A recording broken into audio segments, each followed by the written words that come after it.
Hey everybody, Maitri from Growth Bites. With the medium of this channel, we would love to help you with practical advice, hacks, and tips to succeed in your job interviews. Today, I'm really excited to talk about salary negotiation. I'll be sharing a few tips to negotiate salary without sounding greedy and also some of the mistakes you should avoid while negotiating salary.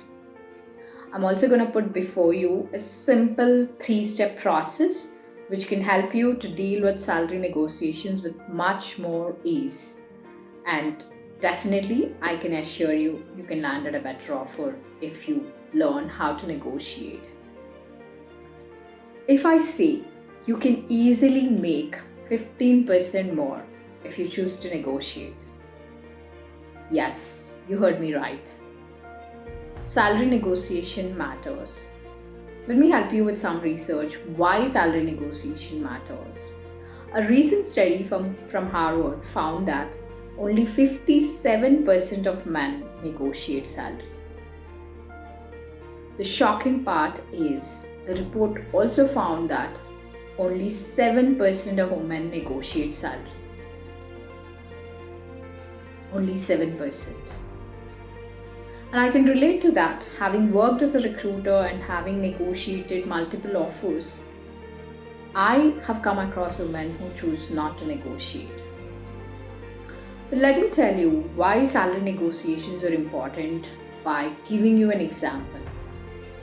Let's say if you are someone who is clueless about negotiations and your current compensation is way less than the market range, and you have been offered by an employer, let's say the company offered you 30%, and if you think that's a good offer, you might be wrong. Why? If the company has a budget of more than what they offer to you, you are losing that additional amount, and this happens. I'm sure all of you can relate to it. Let me give you one more practical examples which you can closely relate to. Let's say you and your friend are considered for the same role, and probably you're not aware your friend also applied. And if you choose not to negotiate, and your buddy who could negotiate landed an offer which is 20% more or 30% more. Think about it. Salary negotiation matters. Refusing to negotiate or choosing not to negotiate limits your career trajectory. This is in part because your current salary and your career trajectory are tightly linked. Agree? We all agree. No questions, right? The reason is because you are considered for a raise based on your current salary, right? Also, think about it. That salary, your current salary, is a starting point for anyone to consider a raise in your next opportunity. So, what is this ninja 3-step process I'm talking about? And I'm sure all of us do have our awkward moments, but I think it takes a little practice to get there. And with little practice, I'm sure you can all do well, right? But before I give you these 3 steps, I want to tell you one of the biggest mistakes we all end up making while negotiating salary. We all follow a self-enforcing strategy while negotiating salary. If you follow a self-enforcing strategy, that is forcing others to listen to you without giving any rationale why you need a hike of so and so percentage, you will end up sounding like a cheap bargainer to anyone. So remember not to follow a self-enforcing strategy while negotiating your salary. So what are these 3 steps I'm talking about, right? Here it goes. Step number 1. have clear goals. Step number 2, ask right questions. Step number 3 is always collaborate during your negotiation process. Collaboration is the key, and always remember, always follow a positive tone. So, what are these goals? So, you might be thinking, when salary negotiations are an asymmetrical process, how do I set goals? Yeah, fair question. Let me answer that. So all of us do enter into salary negotiation process having a specific number or a specific goal in our mind, like I want 30% hike or I want 20% hike. But I would recommend getting 30% or 20% hike shouldn't be a goal. The reason why I say so is, let's say a company has more than 30%, company has more budget than 30% that they offer to you. You are losing that additional amount. So your goal should always be landing the best offer you can while negotiating the offer. I'm sure now all of you might be buzzing. Oh, wait a minute. So how do I know how much the company can offer?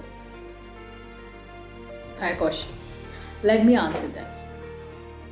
So, with the access to the information that all of us do have today, I bet it's not that difficult to know what's the pay range a company can offer you. It's just that you need to spend a little bit of time to know what is a pay range, and probably sources like Glassdoor, and you can also talk to an agency recruiter. You can figure it out easily if you spend a little time what is a budget range for so and so role, right? Also, I don't think so that's a very challenging process to know what is a pay range. There are some employers who do put out the range these days. It's just part of their culture. They want to be more transparent. If you go to the angel list, you will come across a lot of employers do put out the salary range for so and so role. But you might be also wondering now, okay, so I know the salary range, and if the company already offered whatever they put out there as a range to me, what is the point of negotiating? But let me tell you, a lot of employers don't put out there the maximum range they have for a role.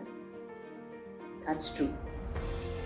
And I've also come across a lot of candidates not knowing the pay range. They are just losing the money without negotiating the salary. Okay, now you might be also wondering, okay, I know the pay range. It's the employer who needs to decide. They do have more power and they are interviewing multiple candidates. Why should they pay me more? Good question. I am sure this happens most of the times. All of us do think, okay, I might sound mad if I ask so and so percentage. So, candidates who could demonstrate more psychological power during the salary negotiation always exercise this social proof strategy. That is, talk about that you do have options to choose from. So the objective here is not to brag about that all the employers, those who are interested in you, but put yourself in a position of psychological power so you do have leverage while negotiating salary. And this will also give right signals to the employers who are acting like they do have more power, right? So what are some of the social proof options that you have to talk about? You can talk about, you can say you are equally interested in the opportunity, while you're equally interested in the opportunity, but you're also interviewing at so and so company for a similar role, and this is the number that they are proposing to you, and you could always conclude saying that, but you're more keen in this opportunity, right? So this is a very powerful social proof strategy you can always exercise, but always give the real examples. Don't fake them out, because it's very easy for anyone to find out if you're faking. One micro tip here is, whatever people say, don't be the first person to give out a number there. But one hack I can tell you, in case if a recruiter says no, we will not be able to proceed if you are not giving us a number. And I think this do happens, right? So one hack is, because you have done a lot of research, now you are aware what is a company budget for so and so role. Just go ahead and add up a little more when you are quoting your expectations. And whatever people say, don't give a specific number. Because when you're giving a specific number, you will come across as a person who is not who is not flexible while negotiating salary, or the employer might be thinking, okay, so you're quoting a specific number, so if we don't offer you this, you might not accept our offer. By giving a range, you will come across as a person who is open to negotiating and willing to collaborate during the process if the proposed number is slightly less than what the recruiter has to offer you. So also, the reason why I'm saying is, never give out and never be the first person to give out a number, is it will definitely downplay your chances of arriving at the best offer. Trust me, from a position of a recruiter, I can tell you, when you do give a specific number, or when you are the first person to give out a number there, you're definitely downplaying your chances of landing at the best offer. So the second step, right? Asking the right questions. And I really can't emphasize why asking the right questions is really, really important. And also remember to ask open-ended questions as much as possible.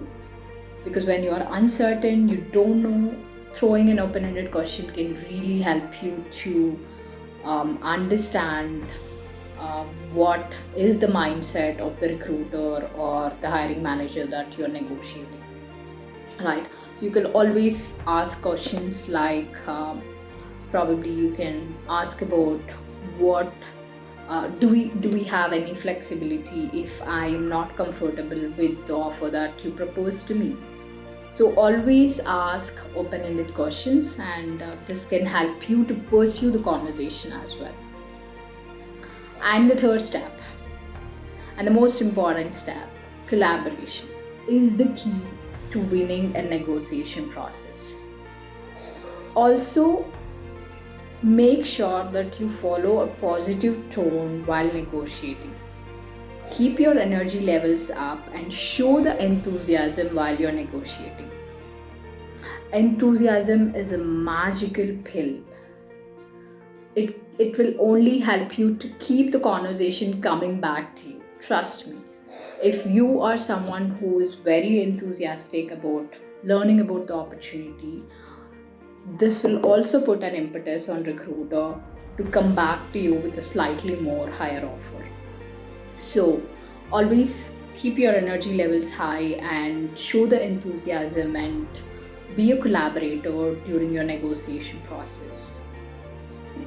You can always say, I am really excited about the opportunity, but I don't think so. The number that you proposed is what I am thinking.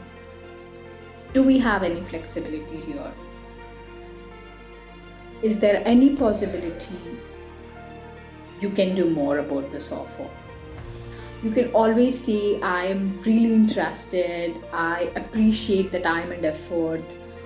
These are real magical phrases. So finally, before I conclude, remember, as the negotiation draw to a close, don't go in for a kill.